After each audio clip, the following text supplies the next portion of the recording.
மூன்று வைராட்டி மூன்று நல்ல வைராட்டியிலே உயரங்கே காது குத்தி நாலு நல்ல வைராட்டியிலே நடந்தோறும் பருவமானா ஐந்து நல்ல வைராட்டியிலே ஆசானிடம் கல்வி கற்றான் குடும்பத்தில குழந்தையாவ உடனே வந்து வாரா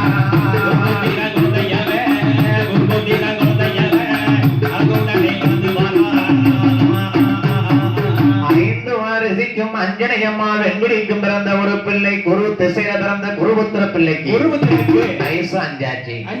10 வயசுல எல்லா பல கலைகளையும் படித்திருந்தான். அப்படியாக அந்த குருபுத்திரனுக்கு வயசு 18 வயசு. சரி, ஆம்பளை பிள்ளைக்கு 18 வயசு ஆச்சு என்ன பண்ணணும்?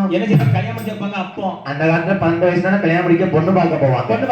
இப்ப செல்போன்ல இன்ஸ்டாகிராம் வாட்ஸ்அப்ல அவங்களே பொண்ணு பார்த்துக்கிட்டாங்க. சரி, பார்க்கறது ஒன்னா இருக்கும், கெட்டது ஒன்னா இருக்கும். ஆமா, கடைசி கெட்டதை காக்க போட்டு பார்த்ததுதான் தேடி போவாங்க. கண்டிப்பா இந்த காலத்து பொண்ணு பார்க்கறது இருக்கும். அப்படி இருக்கக்கூடாது இல்ல. சரி, பெற்றவங்க தாய் தகப்பன் எதை சொல்றாங்களோ எது தேவைப்படுதோ அதைத்தான் கேட்கணும். கண்ணை மூடிக்கணும். ஆனா இன்ஸ்டால பழகிட்டு பேஸ்புக்ல பேசிக்கிட்டு சரி தானே சீர் வச்சுட்டு எத்தனை பேர் உலகத்துல அலைதானுங்க. என்ன கொடுமை இருக்கு. ஏ தம்பி, அந்த காலத்துல பெண் பார்ப்பதற்கு நடையா நடந்திருக்காங்க. சரி, பாத யாத்திரையா ஊரூரா போய் நமக்கு பெண் பார்க்க போகணும்னு ஒரு புத்திர பிள்ளைக்கு பெண் பார்க்க 5 வாரிசையும் அஞ்சனையம்மாளும் பெண் பார்க்க போகிறார்கள்.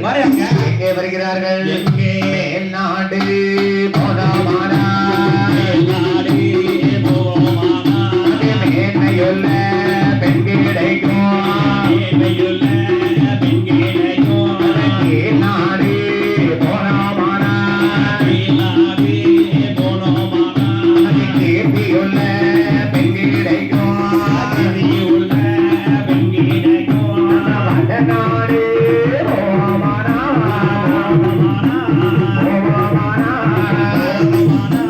பழமையான பெண்ணது கிடைக்கும் ஐயா.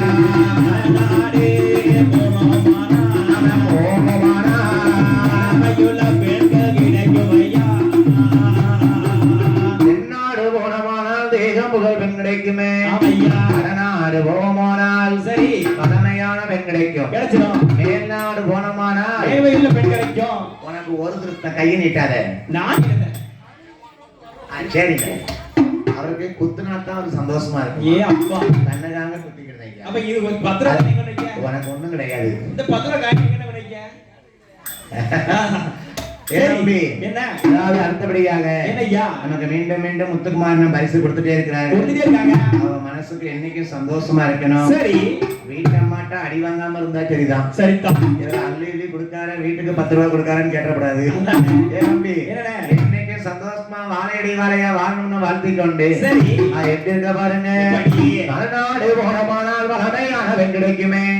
தென்னாடு போனமானால் என்னையா பெண் கிடைக்கும். பெண் கிடைக்கும். மேல்நாடு போனமானால் மேன்மையுள்ள பெண் கிடைக்கும். எல்லா நாட்டுக்கும் பொன் பார்க்க போறாங்க. இவன் நேரத்துக்கு குடும்பத்தினருக்கு பொண்ணே கிடைக்கல. ஒண்ணே கிடைக்கல. ஏ அப்பா, என்ன ஒரு ஊர்லயாவது பொண்ணு கிடைச்சிருக்க கூடாது? அதானே கிடைக்காம நடையா நடந்து போறாங்க. ஒரு ஊர்லயும் பொண்ணு கிடைக்கல. ஒரு ஊர்லயும் பொண்ணு கிடைக்கல. அந்த காலத்துல நடந்து போகும்போது பொன் பார்க்க போறாங்கன்னா கெட்டுச்சோறு கெட்டிட்டு போவாங்களாம். போவாங்க. நல்லா புளிச்சோறு முந்தின நாளை இடிச்சு கெட்டிட்டு சரி பொண்ணத்தை கெட்டி கொண்டு போவாங்க. போற வழியில உட்கார்ந்து சாப்பிட்டு அப்படியே ஒவ்வொரு